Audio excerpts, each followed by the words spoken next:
Good morning dear students, कैसे हैं आप सब। उम्मीद करती हूँ आप सब ठीक होंगे।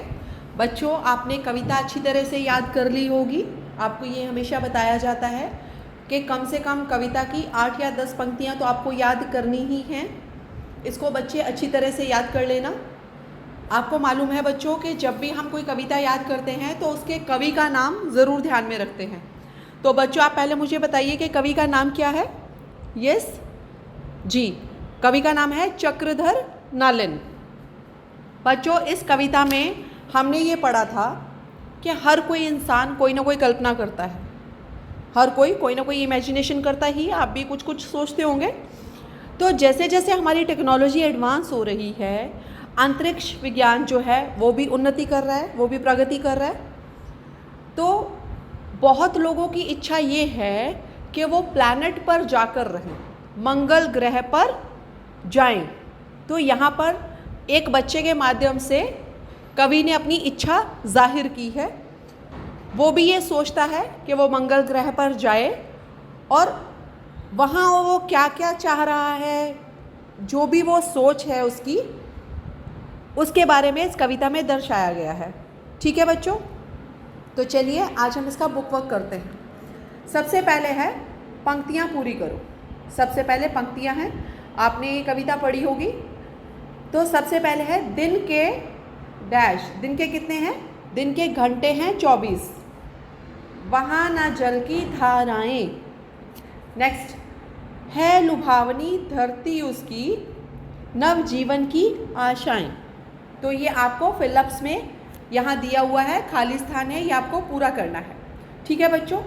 अब नेक्स्ट है कवितांश। जैसे आपको पद्यांश दिए जाते हैं, यहाँ पर कविता की कुछ पंक्तियाँ दी गई हैं। आपको इन कविता की पंक्तियों को पढ़कर प्रश्नों के उत्तर लिखने हैं।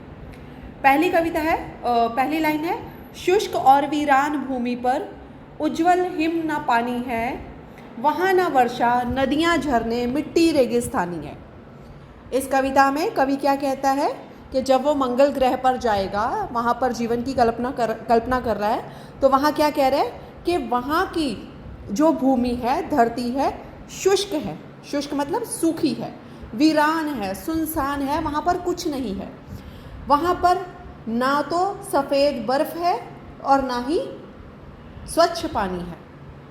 मंगल ग्रह पर ऐसा कुछ नहीं है। नेक्स्ट है वहाँ ना वर्षा नदियाँ झरने।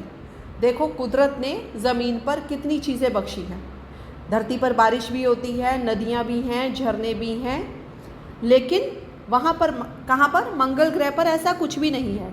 वहाँ क्या है, मिट्टी रेगिस्तानी है। जैसे मरुभूमि में, रेगिस्तान में रेत ही रेत होती है, वहाँ की मिट्टी बिल्कुल वैसी है। ठीक है बच्चों, तो ये आपने पंक्तियाँ पढ़ी। अब इन पंक्तियों को पढ़कर प्रश्नों के उत्तर लिखने हैं। पहला प्रश्न है, किस प्रकार की भूमि की बात की जा रही है। अभी आपने इन पंक्तियों में पढ़ा कैसी भूमि की बात की जा रही है, शुष्क और वीरान भूमि की बात की जा रही है। फिर है वहाँ क्या क्या नहीं है। वहाँ कहाँ, मंगल ग्रह पर। वहाँ हिम, पानी, वर्षा, नदियाँ और झरने नहीं हैं। ये सब कहाँ है, सिर्फ धरती पर। क्वेश्चन नंबर 3 है, शुष्क और हिम का अर्थ लिखो। शुष्क का अर्थ होता है सूखा और हिम का अर्थ है बर्फ। ठीक है बच्चों, तो इस चैप्टर में, इस पेज में हम इतना करेंगे। आगे प्रश्न उत्तर हैं जो आपको कॉपी में करवा दिए जाएंगे। ये मूल्य आधारित प्रश्न है। मूल्य आधारित प्रश्न में आपको कोई एक करना है। ये आपकी क्रिएटिविटी पर डिपेंड करता है बच्चों। मेरा मानना ये है कि आपको ये प्रश्न सारे ही करने चाहिए, क्योंकि आप जितना इमेजिन करोगे, जितनी कल्पना शक्ति अपनी विकसित करोगे, उतना ही आपको लिखने की भी प्रैक्टिस होगी। जैसे पहला प्रश्न है, आपको लगता है कि हम जैसे प्राणी किसी और ग्रह पर भी होंगे। अपने विचार लिखो, बहुत इंटरेस्टिंग है। फिर क्वेश्चन नंबर 2 है, यदि आपको किसी दूसरे ग्रह पर जाने का अवसर मिले तो उन ग्रहवासियों को पृथ्वी की कौन कौन सी बातें सिखाना और बताना चाहोगे। ओके, बहुत इजी है, बहुत इंटरेस्टिंग भी है, सबके विचार अलग अलग होंगे। नंबर 3, हम आस्थावान और आस्तिक हैं, मतलब हम भगवान में विश्वास रखने वाले हैं। क्या दूसरे ग्रहवासी भी ईश्वर भक्त होंगे, सोचकर लिखो। बच्चों, इनमें से कुछ प्रश्न मैं आपको कॉपी में करवा चुकी हूँ। जो नहीं करवाए हैं वो आप खुद से अपनी इमेजिनेशन से देखकर सोचकर करेंगे। चलिए नेक्स्ट पेज पर आते हैं। Page number 80। पढ़ो, समझो और शब्द बनाओ। ठीक है बच्चों। अब यहाँ पर श, एक पूरा श है, ये पेट कटा आधा श, इसको ऐसे बोलेंगे। तो इससे हमने बनाया कष्ट। कष्ट से और शब्द हम क्या बनाएंगे? भ्रष्ट, नष्ट, आप कुछ भी बना सकते हैं। फिर है स। स के पैर में हलंत है। ये आपको बताया गया है कि अगर किसी अक्षर के पैर में हम हलंत लगाते हैं तो उसका मतलब है कि वो वर्ण आधा है। अब है अ, आधा स, त, अस्त। अस्त के हमने और शब्द कौन से बनाए? मस्त, पस्त। फिर ट, आधा ट और पूरा ट, इससे हमने बनाया मिट्टी। फिर पट्टी, गिट्टी, कुछ भी बना सकते हैं। नेक्स्ट है आधा म और पूरा म, इससे हमने शब्द बनाया अम्मा। दूसरा मरम्मत, आप सम्मान भी लिख सकते हैं, कोई भी वर्ड आप बना सकते हैं। ठीक है बच्चों।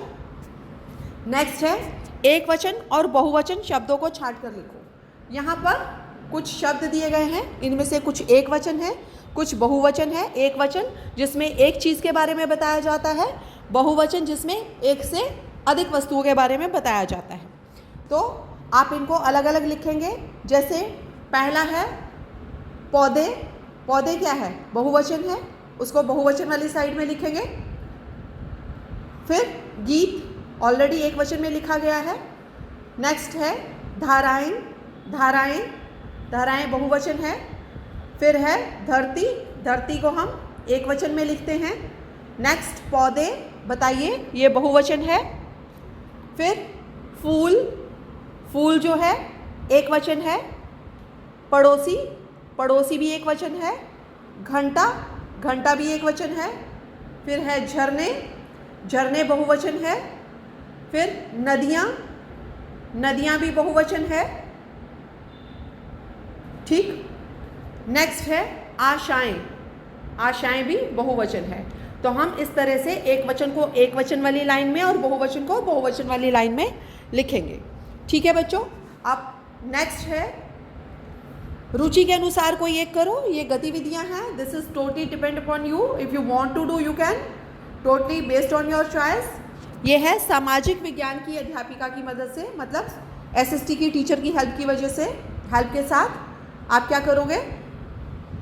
सौरमंडल का चित्र या मॉडल तैयार करके सबको समझाओ। ठीक। सोलर सिस्टम का आप चित्र बना सकते हो और सबको बता सकते हो, समझा सकते हो। This is totally yours choice. Okay बच्चों। तो ये था पार्ट 9। आप इसको अच्छी तरह से बुक वर्क में कंप्लीट कर लीजिएगा। ओके बच्चों, टेक केयर, बाय बाय।